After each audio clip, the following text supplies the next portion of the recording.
So, how does a computer actually learn to see? It sounds simple for us, right? But for a machine, trying to recognize an object that's been moved or rotated or resized, well, that's a massive challenge.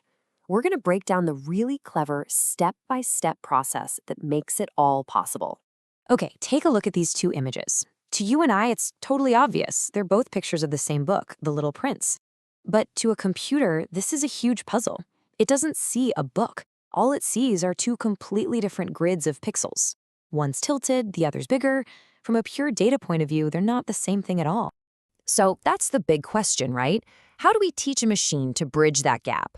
How can it look at these two totally different collections of pixels and confidently say, yep, that's the same object? It's one of the most fundamental problems in computer vision, and the solution is, honestly, incredibly cool. So, the first step, maybe surprisingly, isn't to look at the whole image at once. Nope. Instead, the computer needs to find small, really distinct points of interest. You can think of them like landmarks on a map, unique little features that are easy to spot again, no matter which way you're looking at them. This whole process has a name. It's called feature detection. The entire goal is to ignore the boring, plain parts of the image, like, the blank sections of the book cover, and just focus on the points that have a unique character to them. One of the first really successful ways to do this is called the Harris corner detector. You can see it in action here with all these blue dots. It focuses on finding corners. So, why corners? Well, because they're points where the image changes sharply in every direction. That makes them really stable and easy to recognize landmark. But here's the catch. Harris corners are a great start, but they're a little brittle. If you zoom in on the image, a sharp corner might suddenly not look so sharp anymore. If you rotate it, its whole appearance changes. So while it's a good first step, it's just not robust enough for what we need to do. We need something smarter. Right, so just finding the landmarks isn't going to cut it. We need a way to describe each one, to create a kind of digital fingerprint that's unique and, crucially, stays the same even if the object is tilted or resized.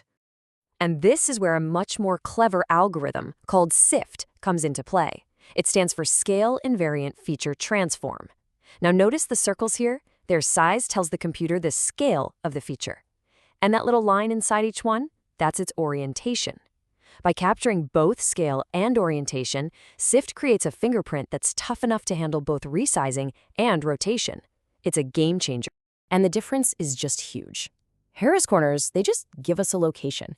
SIFT features, on the other hand, give us a detailed fingerprint that is way, way more robust.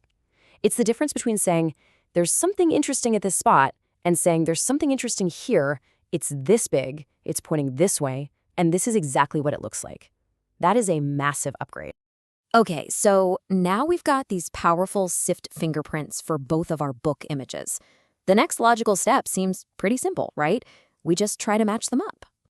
So the most straightforward way to do this is something called a brute force matcher. Its job is simple. Take every single fingerprint from the first image and find the one that looks most like it in the second image. But as you can probably see, the result is, well, it's a complete mess. You've got lines going everywhere. A lot of these matches are just flat out wrong. The computer's trying its best, but it's getting fooled by things that just look kind of similar. And this leads us to our final and most critical challenge. The computer has found thousands of possible connections, but most of them are just noise. It's like trying to hear a single voice in a crowded, noisy room. How in the world do we filter out all the bad matches and keep only the good ones? The solution to all this chaos isn't more complexity. It's actually a really simple and honestly beautiful piece of logic. This is the breakthrough that turns that messy web of lines into a precise, clear understanding. It's called Lowe's ratio test. And the core idea is brilliantly simple. For any given feature, a real match shouldn't just be a good match. It has to be an unambiguously good match. It needs to be much, much better than the next best option. Think of it like a confidence filter. Here's how this elegant logic works. For any given landmark, the algorithm finds the two best potential matches in the other image. Then, it just looks at the difference. If the best match is only a tiny bit better than the runner-up, the situation is ambiguous. It's too close to call. So we just throw that match away. But if the best match is significantly better than any other option, well, that's a high confidence connection, and that's one we keep. And look at this. This is the payoff. After applying that simple ratio test, all those chaotic wrong lines just disappear. We're left with this clean, sparse set of green lines that connect the exact same points on the book in both images. Just like that, the computer has correctly and confidently identified the object. It's figured it out. So that's the whole technical journey from total pixel chaos to crystal clarity. But this isn't just some clever algorithm in a lab. This exact process, detect, describe, match, and refine, is actually a cornerstone of technology that we all interact with every single day. I mean, have you ever wondered how your phone stitches together a perfect panorama photo? It's doing this, finding matching landmarks in your overlapping pictures. Or those augmented reality apps that put a virtual character on your desk. They use feature matching to lock it in place. And this is absolutely crucial for self-driving cars, which rely on this to identify other vehicles and people from one frame to the next. This isn't just an academic exercise, it's the engine behind some of the coolest tech we use.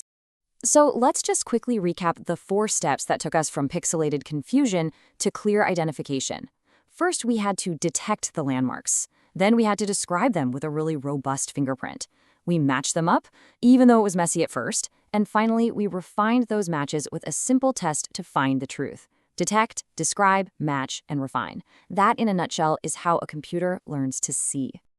And that leaves us with a pretty fascinating question, doesn't it? We've just broken down the building blocks for recognizing a simple object.